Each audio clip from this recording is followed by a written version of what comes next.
एक बार एक निसंतान राजा ने मुनादी करवाई। जो कोई भी राजा रानी को संतान पाने का उपाय बता देगा, उसे राजा के बाद देश का सबसे धनवान आदमी बना दिया जाएगा। लेकिन जिसका बताया हुआ उपाय गलत रहा, उसका सिर धड़ से अलग कर दिया जाएगा। इस मुनादी को सुन बहुतों ने अपना भाग्य आजमाने की कोशिश की, लेकिन सभी को जान से हाथ धोना पड़ा। अंत में एक निर्धन बूढ़ा, जिसकी लंबी दाढ़ी थी, चिथड़ों में लिपटा राज दरबार में आया और बोला, महाराज, समुद्र से एक बड़ी मछली पकड़वाइए और उसका दिल निकालकर एक युवती से भुनवाइए। पकते हुए मछली के दिल की गंध सूंघकर वह युवती गर्भ धारण कर लेगी। जब युवती दिल पका लेगी तो रानी को उसे खाना होगा। दिल को खाकर रानी भी गर्भवती हो जाएगी और दोनों बच्चों का जन्म एक ही समय में होगा। राजा को यह सब बहुत अजीब लगा, लेकिन संतान की चाह इतनी बलवती थी कि उन्होंने सारे विधि विधान पूरे किए। समुद्र से बड़ी मछली को पकड़वाया। गांव की एक सुंदर युवती को उसके दिल को पकाने का काम दिया गया। उसने व्यंजन के पकाने की गंध ज्यों ही सूंघी, वह गर्भवती हो गई। दिल खाने के बाद रानी ने भी गर्भ धारण कर लिया। समय बीता। रानी और उस रसोई पकाने वाली ने एक ही दिन एक ही समय दो शिशुओं को जन्म दिया। दोनों हूबहू एक जैसे दिखते थे, मानो जैसे जुड़वा भाई हों। रानी के बेटे का नाम रखा गया इंदर और रसोई पकाने वाली के बेटे का नाम करतार रखा गया। वे दोनों बच्चे जुड़वा भाइयों की तरह बड़े होने लगे। शुरू में तो रानी दोनों को एक जैसा प्यार देती रही, लेकिन कुछ ही समय के बाद यह बात उसे दुखी करने लगी कि उस रसोइया की बेटा भी राजकुमार की तरह ही पाला जा रहा है। उसे यह डर भी सताता कि कहीं ऐसा ना हो कि उस गांव की युवती का बेटा करतार इंद्र से अधिक बुद्धिमान निकले और राज्य पर अपना अधिकार जमा ले। अब उसने इंद्र को समझाना शुरू किया कि करतार उसका भाई नहीं बल्कि भोजन बनाने वाली का बेटा है। इंद्र को करतार से दूरी बनाकर रखनी चाहिए। आखिर है तो वह नौकरानी का ही बेटा।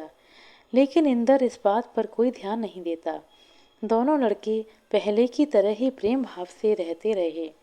अब रानी ने भी करतार के साथ सौतेला व्यवहार करना शुरू कर दिया, लेकिन इंद्र अब उसका बचाव करने लगा और उसको और अधिक प्रेम करने लगा। यह सब देखकर रानी गुस्से में रहने लगी। एक दिन दोनों लड़के खेलने के लिए मिट्टी की गोलियां बनाकर आग में तपा रहे थे। इंद्र थोड़ी देर के लिए उठकर कहीं चला गया। रानी आग के पास गई और एक गर्म तपती हुई गोली करतार के चेहरे पर फेंकी। गोली उसकी भौं को छूती हुई निकल गई और माथे पर जले का निशान उभर आया। रानी अभी दूसरी गोली चिमटे से उठाने ही वाली थी कि इंद्र आ गया। रानी इस तरह वहां से हट गई मानो कुछ हुआ ही ना हो। करतार के घाव में दर्द हो रहा था, लेकिन उसने अपना घाव बालों से ढक लिया और इंद्र को इसकी भनक भी ना लगने दी। चुपचाप गोलियां बनाता रहा। कुछ दिनों के बाद उसने कहा, इंद्र भाई, मैं घर छोड़कर अपना भाग्य परखने के लिए परदेश जाना चाहता हूँ। इंद्र हैरान होते हुए बोला, क्यों भाई, क्या तुम यहाँ खुश नहीं हो? आंखों में आंसू भरकर करतार ने माथे से बाल हटाकर इंद्र को दिखाते हुए कहा, किस्मत को यह मंजूर नहीं कि हम दोनों यहाँ साथ साथ रहें। इंद्र ने करतार को रोकने की बहुत कोशिश की, लेकिन सब बेकार रही। करतार ने एक बंदूक ली। बाहर निकालकर वह इंद्र से बोला, तुमसे अलग होते हुए बहुत दुख हो रहा है। आओ, मैं जाते जाते तुम्हें अपनी एक निशानी दूंगा। ऐसा कहकर उसने अपनी तलवार जमीन में गाड़ी और फिर बाहर खींच ली। वहां पानी का एक सोता फूट पड़ा। उसने दूसरी बार फिर तलवार जमीन में घोंप कर निकाली और वहां एक सावनी का पेड़ निकल आया। जब तुम देखो कि सोते का पानी गंदला हो गया है और सावनी का पेड़ सूख गया है, करतार बोल रहा था, तब समझ लेना कि मुझ पर मुसीबत आई है। उसके बाद दोनों आपस में गले मिले और आंखों में आंसू लिए करतार विदा हो गया। जाते हुए वह घोड़े पर सवार था, कंधे पर बंदूक थी और हाथों में अपने कुत्ते की जंजीर को पकड़े था। कुछ दूर जाने के बाद वह एक चौराहे पर आ पहुंचा। वहां से एक सड़क तो जंगल की तरफ जा रही थी, दूसरी देश के दूसरे हिस्से में जा रही थी। बीच चौराहे पर एक फुलवारी थी, जिसमें दो माली आपस में लड़ रहे थे। वे एक दूसरे पर मुक्की लातें चला रहे थे। करतार ने फुलवारी में जाकर उनके झगड़े का कारण पूछा। यहाँ काम करते हुए मुझे 2 सिक्के मिले, एक माली ने कहा। अब मेरा यह साथी उनमें से एक सिक्का मांग रहा है, क्योंकि वह भी यहाँ मेरे साथ काम कर रहा था, जबकि सिक्के उसे नहीं मुझे मिले हैं। सिक्कों को पहले मैंने देखा था। दूसरा माली बोला, सिक्के पहले मैंने देखे थे, या शायद हम दोनों ने एक साथ ही सिक्के देखे हों। करतार ने अपनी जेब से 4 सिक्के निकाले और दोनों को 2-2 सिक्के दे दिए। मालियों का झगड़ा बंद हो गया। वे करतार के आगे हाथ जोड़कर खड़े हो गए। करतार जंगल वाले रास्ते पर आगे बढ़ गया, लेकिन तभी जिस माली के पास 4 सिक्के हो गए थे, वह चिल्लाया, नौजवान, जिधर तुम जा रहे हो उधर से तुम जंगल के बाहर कभी नहीं निकल पाओगे। अच्छा होगा कि तुम दूसरी राह पकड़ लो। करतार ने तुरंत अपना रास्ता बदल लिया और माली को धन्यवाद कहा। चलते चलते जब वह बहुत दूर निकल आया, तो उसने देखा कि कुछ नटखट लड़के एक सांप को मार मार कर परेशान कर रहे हैं। यहाँ तक कि उन्होंने उस सांप की पूंछ की नोक काट डाली थी और पूंछ के टुकड़े का तड़पना और रेंगना देखकर खुश हो रहे थे। करतार ने उन्हें डांटकर ऐसा करने से रोका। बेचारा पुष्कटा सांप जान बचाकर रेंगता हुआ कहीं चला गया। करतार अब एक बहुत घने जंगल में जा पहुंचा था। वहाँ बहुत सर्दी थी। चारों ओर से जंगली जानवरों की आवाज़ रह रह कर सुनाई दे रही थी। बेचारे करतार का तो कलेजा ही कांपने लगा। अचानक न जाने कहाँ से हाथ में दीपक लिए एक युवती प्रकट हुई और करतार का हाथ पकड़कर उसे अपने संग ले चली। वह बोली, डरे हुए जवान, मेरे साथ मेरे घर चलो, वहाँ तुम्हें आराम मिलेगा। करतार को लगा कि जैसे वह सपना देख रहा है। उसके मुंह से एक शब्द भी ना निकला। वह मंत्रमुग्ध सा उस युवती के पीछे चल पड़ा। घर के अंदर पहुंचकर वह बोली, तुम्हें याद है, कुछ नटखट लड़कों से तुमने एक सांप को बचाया था। मैं वही सांप हूँ। यह देखो मेरी छोटी उंगली, इसकी एक पोर कटी हुई है। जब उन दुष्ट लड़कों ने मेरी दुम काटी थी, तब यह कट गई।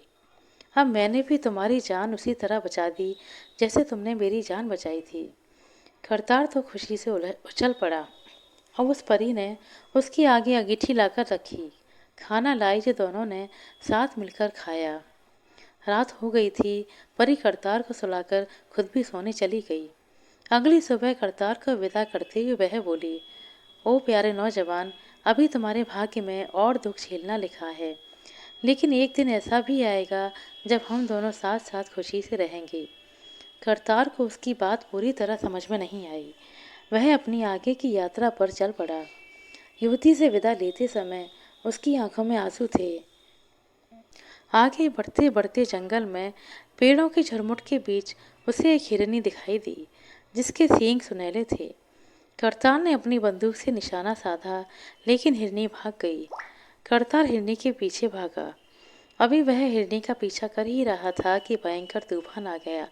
घनघोर वर्षा होने लगी, ओले पड़ने लगे। करतार ने एक गुफा में शरण ली और तूफान के थमने का इंतजार करने लगा। ऐसे समय उसे एक पतली आवाज़ बाहर से आती सुनाई दी। ओ भले आदमी, क्या तुम दया करके इस तूफान से बचने के लिए मुझे भी गुफा में आने दोगे? करतार ने देखा बाहर एक सांप था। उसने सोचा कि सांप की मदद करने से तो उसका भला ही हुआ था, इसलिए उसने कहा, क्यों नहीं, तुम भीतर आ जाओ। सांप बोला, मुझे तुम्हारे कुत्ते से डर लगता है, वह मुझे काटेगा, क्या तुम उसे बांध दोगे? करतार ने तुरंत कुत्ते को जंजीर से बांध दिया। लेकिन तुम्हारा घोड़ा अपने सुरमों से मुझे कुचल सकता है, सांप ने फिर कहा। अब करतार ने घोड़े के आगे और पीछे के 2-2 पैर साथ साथ बांध दिए। तुम्हारी बंदूक भरी हुई है, अब वह गलती से चल गई तो मेरा क्या होगा? सांप ने फिर अपना डर जताया। दयालु करतार ने बंदूक की गोलियां निकालकर सांप का डर खत्म किया। ठीक है, अब तो तुम बेखौफ अंदर आ जाओ। सांप भीतर घुस आया और आते ही एक दैत्य में बदल गया। बेचारा करतार बिना कुत्ते, बिना गोली की बंदूक, बंधे पैरों वाले घोड़े के कारण असहाय था। दैत्य ने एक हाथ से करतार को सिर के बालों से पकड़ा और दूसरे हाथ से एक कब्र का मुंह खोल उसे उसी कब्र में जिंदा ही दफन कर दिया। इधर राजा के महल में बेचारा इंद्र बेचैन रहता था। हर दिन वह बगीचे में जाता और पानी के सोते और सावनी के पेड़ को देख भाई की याद करके रोने लगता। तभी एक दिन उसने देखा कि सावनी का पेड़ मुरझा रहा है और सोते से मटमैला पानी निकल रहा है। हे भगवान, यह क्या हुआ? इंद्र घबराया। लगता है मेरे भाई करतार पर कोई विपदा आई है। मैं तुरंत इसकी खोज में जाऊंगा। शायद मुझे वह कहीं मिल जाए और मैं उसकी मदद कर पाऊं। राजा और रानी इंद्र को रोक नहीं पाए। उसने अपनी बंदूक उठाई, घोड़े पर सवार हुआ और कुत्ते को अपने आगे दौड़ाता करतार की खोज में निकल पड़ा। चलते चलते इंद्र भी उसी चौराहे पर जा पहुंचा जहां करतार ने 4 सिक्के देकर मालियों के बीच सुलह सफाई करवाई थी। इंद्र को देखते ही वह माली जिसे 4 सिक्के मिले थे तेजी से उसके पास आया और बोला, आप यहाँ फिर से? क्या आपको याद है कि कभी आपने मुझे 4 सिक्के दिए थे और मैंने आपको बताया था कि कौन सी राह खतरनाक है? याद आया? बिल्कुल याद है, इंद्र ने कहा। उसे खुशी हुई कि उसे खतरनाक रास्ते की बात मालूम हो गई। उसने माली को 4 सिक्के और दिए और आसान राह पर चल पड़ा। वह उस जगह भी पहुंच गया जहां करतार को कटी छोटी उंगली वाली परी मिली थी। इंद्र को देखते ही कटी उंगली वाली सुंदर परी ने कहा, मेरे होने वाले पति के प्यारे मित्र, आपका स्वागत है। लेकिन आप हैं कौन? इंद्र ने हैरानी से कहा, मैं वह परी हूँ जिसका ब्याह करतार से होना है। तब तो तुम मुझे जल्दी बताओ कि करतार जिंदा तो है। अगर जिंदा है तो कहाँ है, किस हाल में है? परी की आंखों में आंसू आ गए और बोली, जल्दी करो क्योंकि बेचारा करतार बड़े खतरे में है। वह जिंदा ही एक कब्र में बंद है। हाँ, बस तुम मायावी सांप से सावधान रहना। इतना कहकर परी गायब हो गई। इंद्र हिम्मत से आगे बढ़ा और घने जंगल में जा पहुंचा। वहां उसने भी सुनहरी सींग वाली हिरनी का पीछा किया। तूफान में फंसा और गुफा में बचाव के लिए घुस गया। और जैसा कि होना ही था, सांप भी रेंगता हुआ अंदर आने के लिए पूछने लगा। इंद्र ने उसे अंदर आने के लिए कहा। फिर जैसा कि सांप चाहता था, उसने कुत्ते और घोड़े को तो बांध दिया, लेकिन जब बंदूक को खाली करने की बात आई, तब इंद्र को परी की चेतावनी याद आ गई कि सांप मायावी हो सकता है। वह बोला, ठीक है, तुम यही चाहते हो ना कि मैं बंदूक की गोलियां निकाल दूं, तो यही सही। इतना कहते हुए उसने निशाना साधा और सांप पर 2 गोलियां धाएं धाएं चला दी। देखता क्या है कि एक दैत्य उसके पैरों के पास मरा पड़ा है और उसके सिर के 2 घावों से खून के फव्वारे छूट रहे हैं। तभी उसने जमीन के नीचे से आती आवाजें भी सुनी, बचाओ बचाओ ओ धर्मात्मा, मुझे बचाओ। इंद्र ने कब्र के ऊपर का पत्थर हटाया तो करतार बाहर निकला। उसके पीछे राजकुमारों रईसों की पूरी जमात भी बाहर निकली, जो ना जाने कब से जमीन के अंदर फेंकी गई सूखी रोटी और पानी पीकर किसी तरह जिंदा थे। करतार और इंद्र एक दूसरे के गले लग गए। उसके बाद इन दोनों भाइयों के पीछे कैद किए गए धनिकों का काफिला भी चल पड़ा। सबसे पहले वे कटी उंगली वाली परी की तलाश कर रहे थे। थोड़ा चलने पर ही वह परी उन्हें अपनी ओर आती दिखाई दी। उसके पीछे और अनेक सुंदर परियां चली आ रही थीं, लेकिन उस कटी उंगली वाली परी की बराबरी किसी से नहीं थी। जब वे पास आए तो परी ने करतार का हाथ पकड़कर उसे घोड़े से उतारा और बोली, अब तुम्हारे दुख के दिन पूरे हुए। तुमने मेरे प्राण बचाए थे। मैं तुमसे ही शादी करूंगी और सारी जिंदगी तुम्हारे साथ रहूंगी। कटी उंगली वाली परी के साथ जो और परियां आई थीं, उन्होंने भी दूसरे राजकुमारों और रईसों को अपनी पसंद से चुन लिया। जिनके जोड़े बन गए वे जोड़े, और जो दूसरे लोग थे वह सब इंद्र का एहसान मानते अपने अपने शहर और देश को वापस चले गए। आशा करते हैं दोस्तों आपको हमारा सुनाई गई यह कहानी अच्छी लगी होगी। कहानी अच्छी लगी हो तो कृपया लाइक कर दें, शेयर कर दें। चैनल पर नए हैं तो सब्सक्राइब कर लें। अपना कीमती समय देने के लिए बहुत बहुत धन्यवाद। मिलते हैं अगली वीडियो में, तब तक के लिए नमस्कार।